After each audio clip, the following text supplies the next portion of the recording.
7:45 is now the time. All right. How do you feel about your body and health overall? Ask yourself that. It's an important question. If you're unhappy, chances are you might need to improve your eating habits. Courtney Bird, a certified nutrition coach and personal trainer, is here with us this morning to help shake it up and help you change perhaps those bad eating habits that you might have. Thank you so much for coming in, Courtney. Right in time, right after the long Thanksgiving weekend, after we've had all this turkey and stuffing and all sorts of stuff.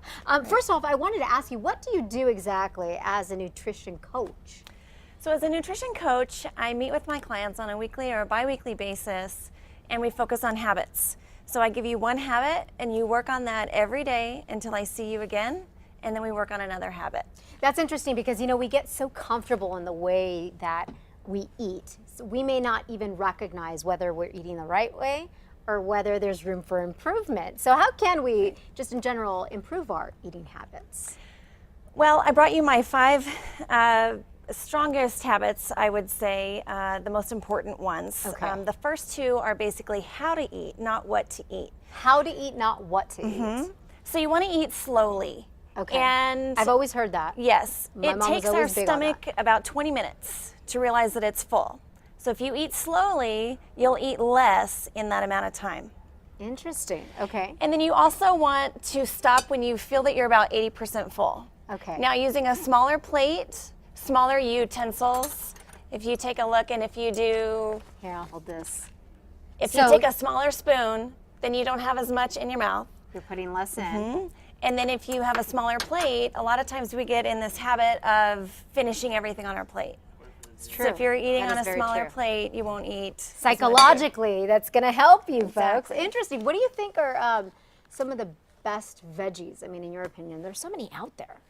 So really the best veggies are the ones that you're going to eat, right? Because if you don't like them, then you're not going to make a habit of eating them. Good point. So kind of be honest with yourself. And absolutely. eat the veggies that are good to you, that taste good. And then of course the more colorful ones. So your greens, your leafy greens, your bright colors like your peppers, onions, even sweet potatoes are very nutrient dense, things like that. Okay. So I know you said you got to the portion size, Yes. smaller utensils. You have some other some of the others on your list So in terms of eating habits. the third habit is to eat a protein at every meal. Protein is great, and protein keeps you fuller for longer. Okay. Like meat? Lean proteins. Lean proteins, okay. If you're vegetarian, beans are great, lentils. Now you brought in I brought in protein powder. Okay, which you make a shake out of? You can make shakes, and that's a great way to get a protein in at every meal. I've never done that, but everyone around me makes shakes these days.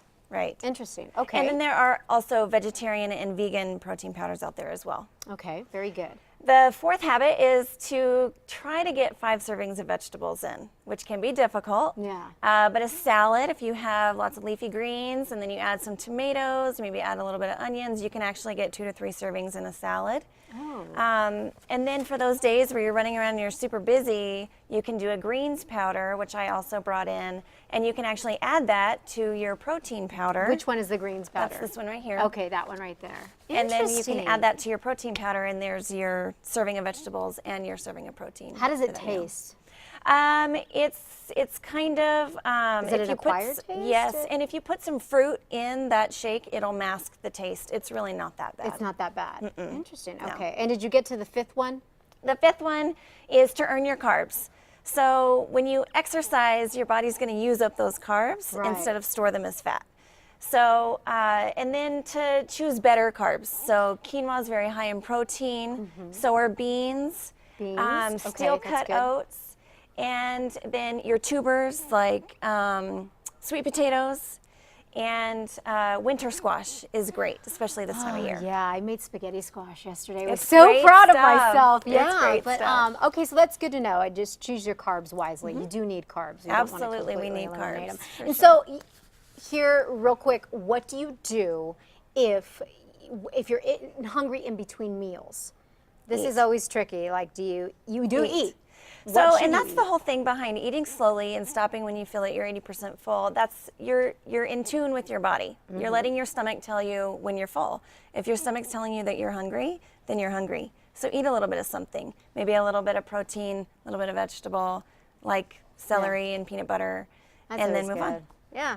Very Eat when you're good, hungry. very good, useful information, Courtney. Thanks so much for coming in. We do have Courtney's healthy eating habit tips on our website, casa.com. Just click on Casa Blog. All right.